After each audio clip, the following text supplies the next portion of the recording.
This is Matthew McConaughey, Natalie Portman. James Patterson, Michael Ian Black, and you are listening to Five Questions with Dan Chabelle.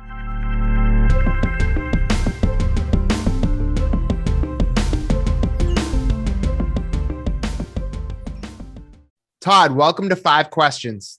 Hey, thanks for having me. Appreciate it. Well, it's a pleasure to be here as a longtime comic collector and fan of yours.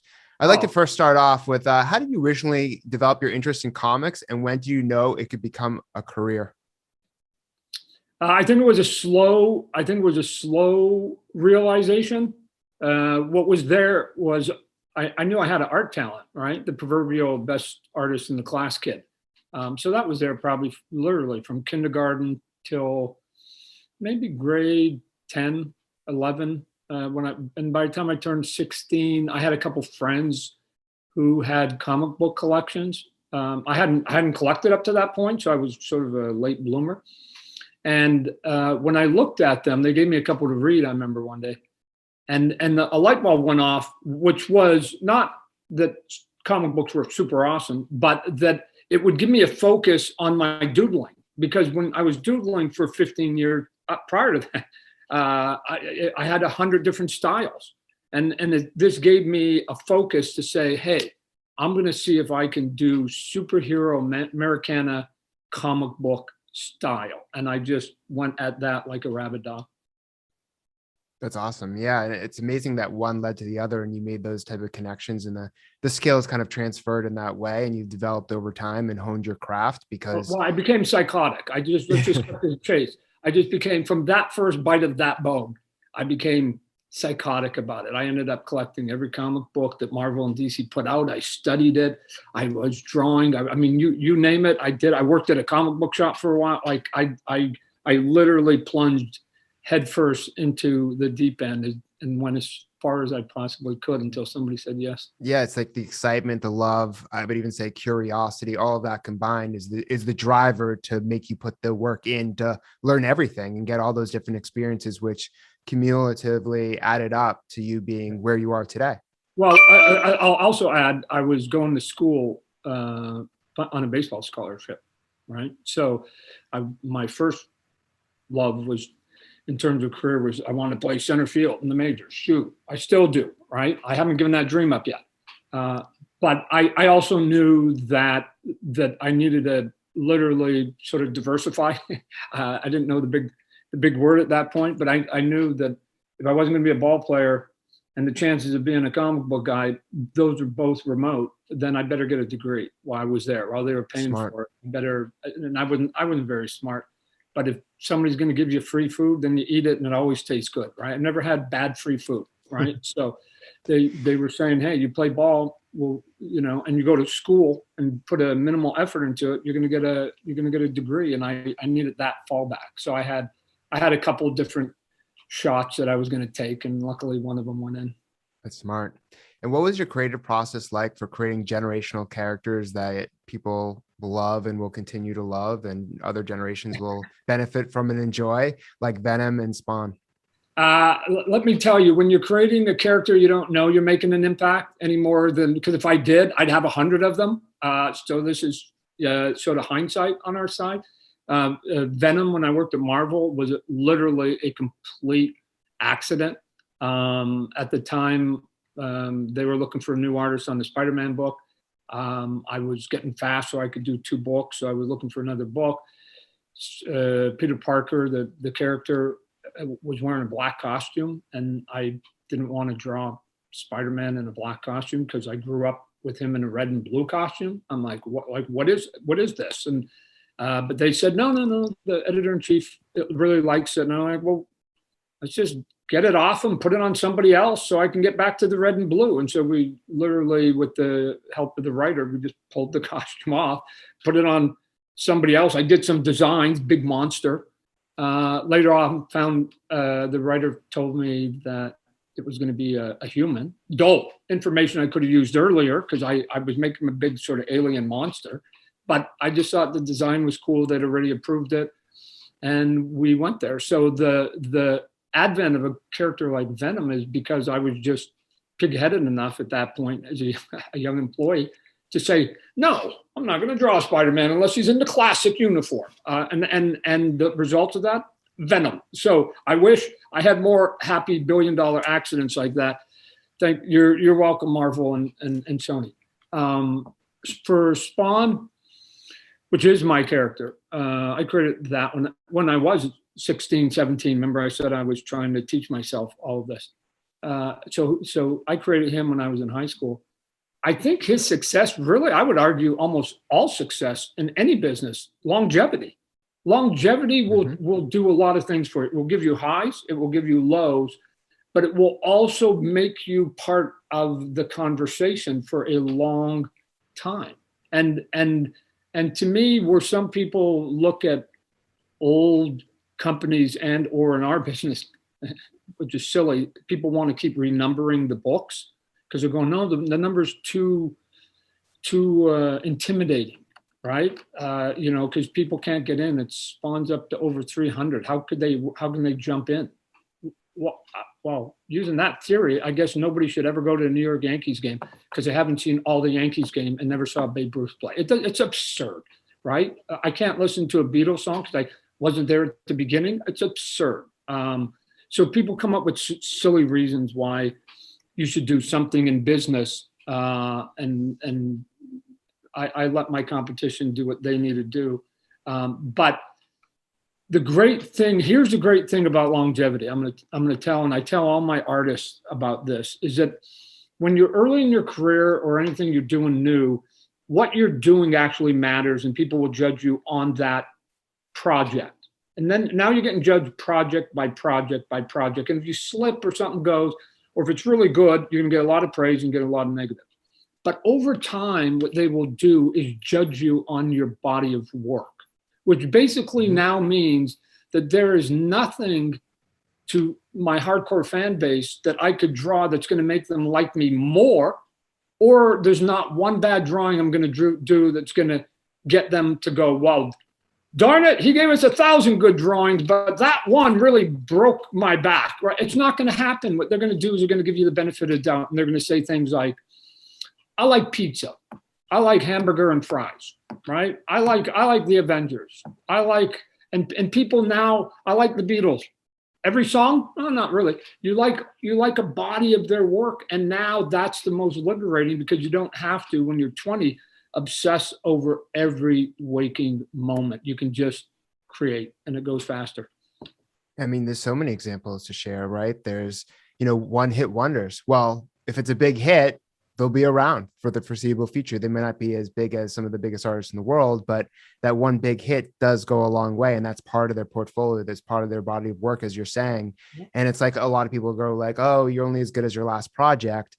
But I think you're only as good as your entire body of work. Like you're saying, it's like the full picture, and longevity is actually something that has always fascinated me, even in my industry. Like I just pay attention at conferences when people are going up to certain people who have been in the field for 20, 30 years, and the level of respect and connection they have is way different than the people who are just trying to, speak and make a quick buck and leave. Here's what longevity did. Like, and this is, so I'll go back to geeking out being a comic book.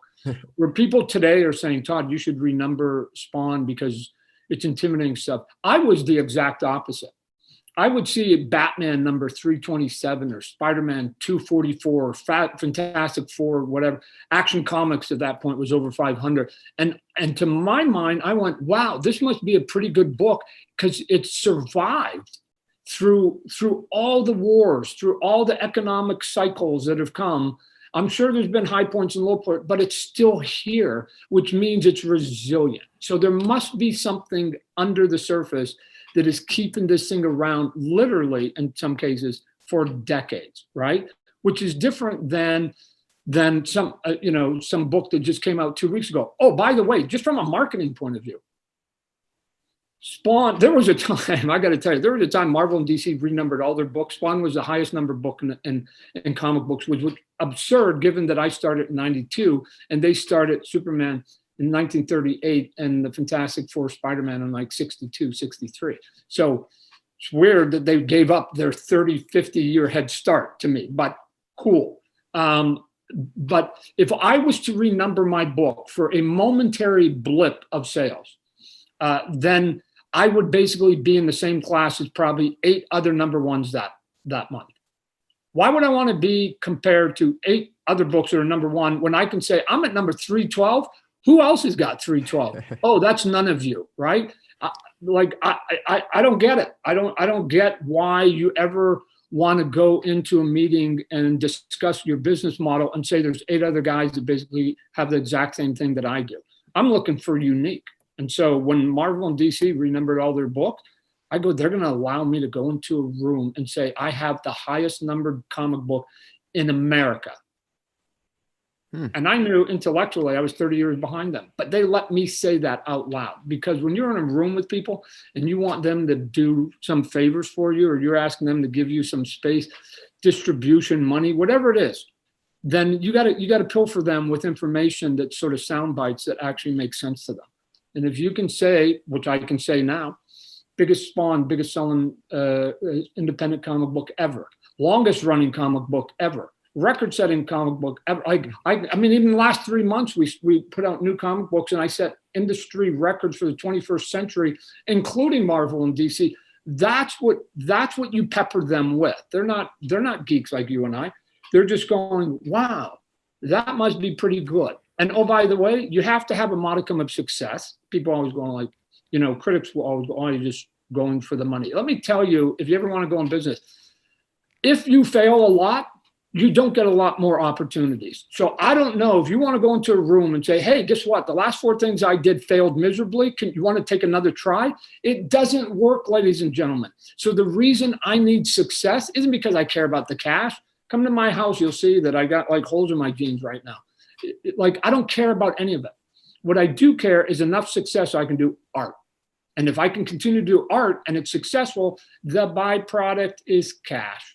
Right? So, okay. What happens with a lot of business people I run into, they reverse engineer. Instead of saying, I got a great idea, I want to do it, how do I get the idea? And it's like, oh my God, it worked. And now all of a sudden it worked, people are buying it, you get money. They actually reverse engineer. I want to be a millionaire. I should come up with an idea. Doesn't work in reverse, right? You got to come up with the idea first, and now it goes, which is why again, I'm always amazed when bands get successful and they sell a bunch of records and people go, sell out. Look, here's what I know. My name's Todd, only rhymes with God. I don't have control over any other human being on this planet.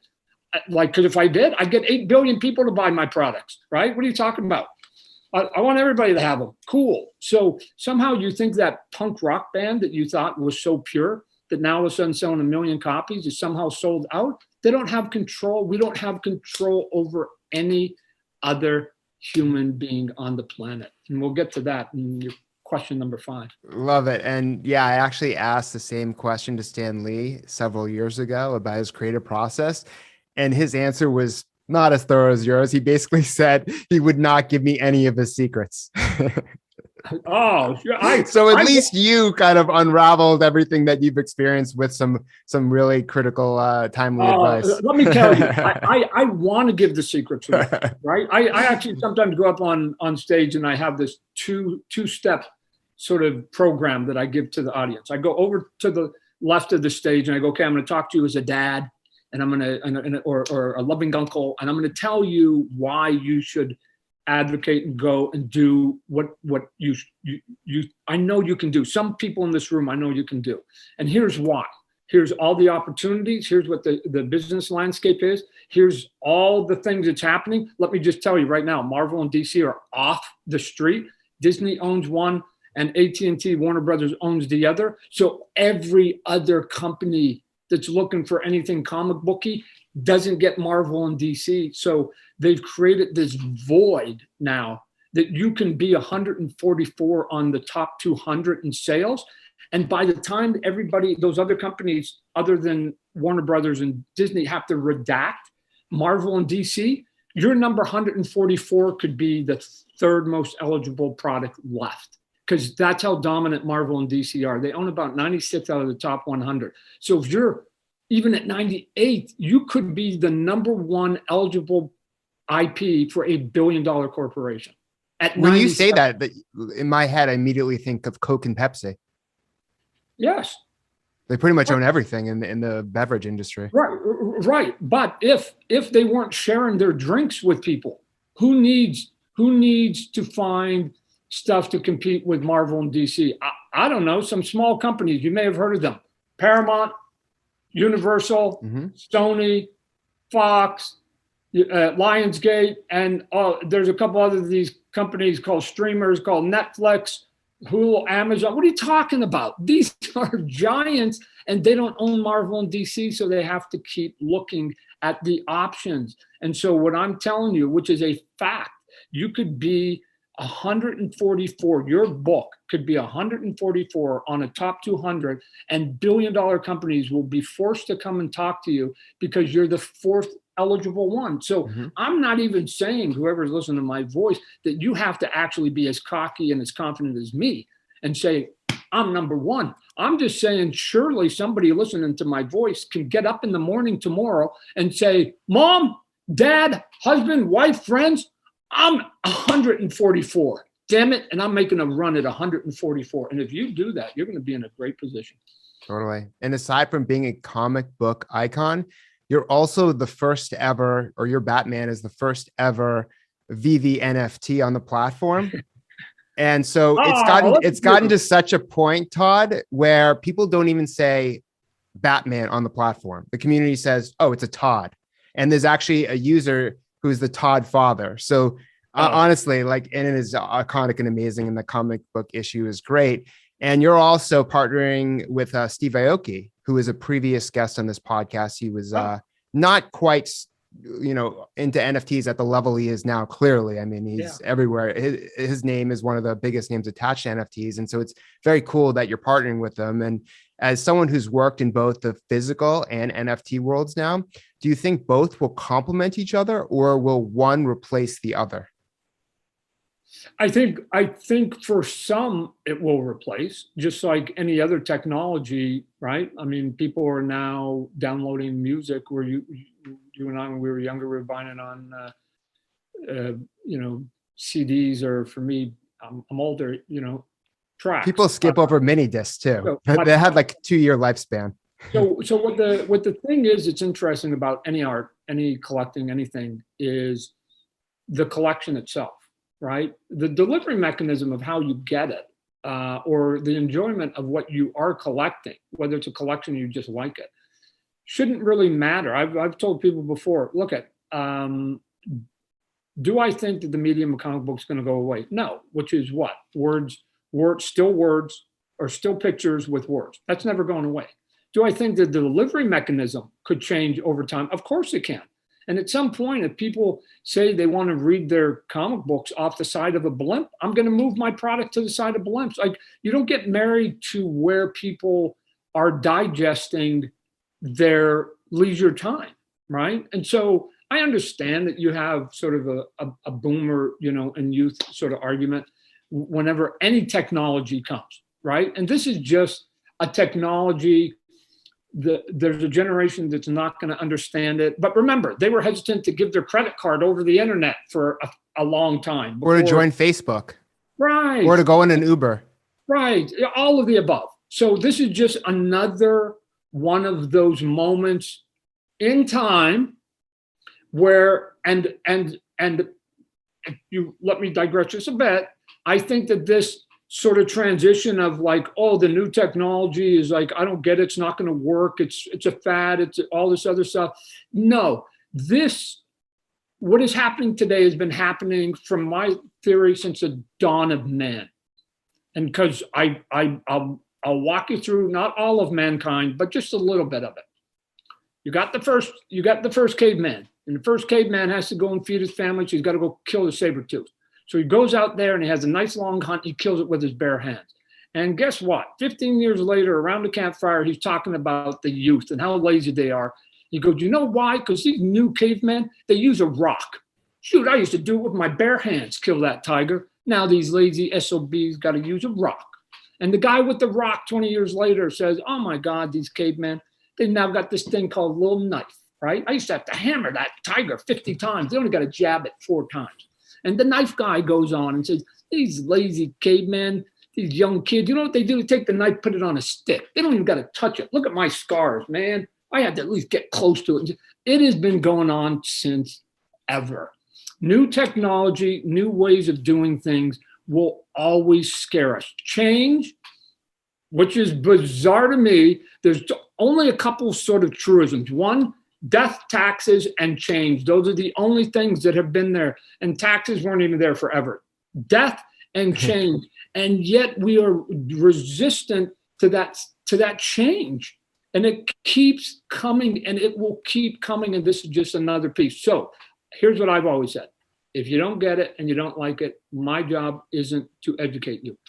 I'm just here to say, could you step to the side? There's others behind you that may actually understand and or want this. Don't worry about it. Just walk away and let others come forward that will enjoy it. And then eventually we'll spread the gospel. And I think some of you are going to circle back around. So yes, it's a great place now, especially in light of hearing words like supply chains, that you're just going, man, because we were having a conversation. I also have a toy company, and supply chains are a thing. And I was just going, wow, wouldn't it be way easier to just sculpt the toy and do an NFT of it and not have to deal with all of this 2-hour conversation we're having right now? Woo! Make my life easier. Absolutely. Yeah, no, I mean, that makes perfect sense to me. And you have so many projects going on. It's like kind of exhausting going down the list of all the new projects, not taking into account everything you've already done. So with all these different projects happening simultaneously between the TV shows that you have, the comics, the toys, the NFTs, being a business person, I think one of the things that is most impressive about you and is pretty rare is you're a creative, but you also have a lot of business acumen, and combined, I think that is like the sweet spot of what people should strive for, so they make better decisions about their creative work. Let me just comment on that. At no time is there ever a day where I'm not a creator, right? The business side of it, and I've gotten better at it, obviously, over the years. It's like learning a second language. I've just become fluent. I consider myself to be bilingual. So I know art and creating. It's my first natural language. And then I've learned a second language called business, because as a creative person, you only got two choices. You either hire people or let others help you with the business, or you figure it out, right? I'm just built so that I just either had a distrust, or I just went, no, I want to do it my way. It means you have to spend your own money, which is okay, because I'm a big advocate. Spend your own money, because then nobody gets to tell you a single damn thing. And it's a good day when you get up and go, I don't need anybody's approval today. It's a good business day. But I've learned the business, and I've got bloodied along the way as I was learning it, so that now 30 years later, I hopefully I'm smart enough to avoid some of the potholes that I tripped into when I was beginning. Definitely. And with all these projects, how do you decide which characters to use in which mediums at different times while ensuring there's no oversaturation? Wow. I would say that I'm the undersaturator. I just started my second monthly comic book a couple months ago after 30 years of Spawn. So I kind of held my gunpowder and kept it dry for like 3 decades. If anything, smart business people go, Todd, you idiot, you could have done this 15 years ago. But for me, because I'm not a public company, and I'm not driven to have all the sort of success and all the sort of fiduciary responsibilities those companies have.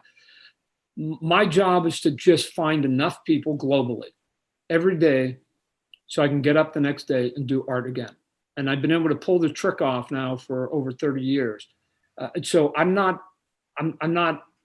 concerned or inclined to worry about whether I got 1 billion or I beat my 90-day public report like public companies have to do, right? They think in 90-day intervals. They don't think in long-term intervals. I can put stuff in the ground that I think will basically bear fruit maybe in 5-10 years, and I'm still going to be here because I'm never firing me from my company. So I can't say that a lot of CEOs and presidents I've dealt with have that luxury, which they don't. So I Here's what I do. I have the only comic books in North America right now, monthly comic books that are $2.99. Every other comic book is $3.99, and a bunch are $4.99, some even $5.99. Could I charge $3.99? Of course. Is Spawn popular enough to do it? Of course. Do the retailers bellyache because it's like they could make more money? Of course. Why don't I do it? Because one, I don't have to maximize profits. I'm not public. And two, I remember being 16 years old with $10 in my pocket. And almost, I would say 80 to 85% of the decisions I make for my companies, I flash back and say, would this have been good for the 16-year-old Todd who didn't have money? So the magic sauce that I figured out is give them the maximum amount of quality and price it as cheap as you possibly can. Basically, build a Cadillac and sell it at Ford Pinto prices. And you will have people buying that product all day long. And then in comic books and toys in Hollywood, if you can put a brand name on top of it, it's even better. It's even better. So I don't know, give people, value. There's a place you can survive giving people value. Now, don't get greedy. Value. So Todd, it's easy to put yourself in the mind of a customer or potential customer because you were that customer. Yes, I still. What do you mean? I still every time I have to remind the people that work for me. Come on, you were 20 at one point. You were 15. You were 22, right? Come on, man. Like we forget our youth. We forget about where we came from, and so we talk in shorthand. I mean, and even silly stuff like let's say if we're talking about Toys R Us or something like that. We're going out on social media saying TRU. That doesn't mean nothing to anybody except for people who are in the industry. It's Toys R Us to my mom, right? I have the rule. If my mom doesn't understand it, then it's a bad message. And it's not that I want my mom to consume it. It's that I want my mom to be able to understand the message that quick, just like a good billboard. I have seen 95% of billboards. I look at them, watch them, read them. 90% of billboards I think are horrible. Why? Because I've got 7-8 seconds. I'm trying to read it, and I drive by it, and I don't even know what was the company? What are they selling? I don't know what it is. The best billboard, shoot, that's easy. I got a couple of them here in town. It's only got about 3 things on it. 96.6 FM, soft rock. Okay, I got it. If I don't like soft rock, I'm not going to 96.6 FM. But if I do, I know where I'm going. It's that quick. It's that quick of a message. Stop being cute, right? $2.99, cheapest comic books in America. That's enough. They're good. I got a tag. Keep raising your prices. Oh, by the way, when I said that I give this sort of 2-step talk, on one side, I'm being the dad and I'm saying, go, go, go, go, go. There's opportunities. And oh, by the way, I should be a glowing example because I'm just a dumb, simple-minded Canadian kid that basically struck it right. Okay. And I don't think I'm any smarter than you. And then I stop. And then I walk to the other side. I go, now I'm going to put on a different hat and put on my CEO hat. Here's what the CEO says. I hope the hell you don't do it. I hope you talk yourself out of it. I hope you come up with excuses. I hope you have fear in your heart. Why? Because that means I will never have to compete with you and you're going to make my job easy. Shoot, dude, if I'm running a race with 4 people or 400, which one of those you think my odds are that I'm going to win? I don't want competition. Neither does big business. So of course they're not going to advocate for your idea. Of course they're not going to advocate for what you want to do because they're in the lead and they will never slow down and they will never give you any opportunity. You're going to have to earn it every single day of your life. So don't do it. Or listen to dad and go, shoot, screw those guys. I'll show them. Right? I don't know. Those are the only 2 choices. And what's your best piece of career advice? A little bit what I just ended there. I said it, I think earlier, name's Todd, only rhyme with God. Here's what I know every morning. There is no human being on this planet that wakes up and their first thought, not my wife, not my parents, not my kids, none of them, that wake up and say, I'm going to make Todd's life better today.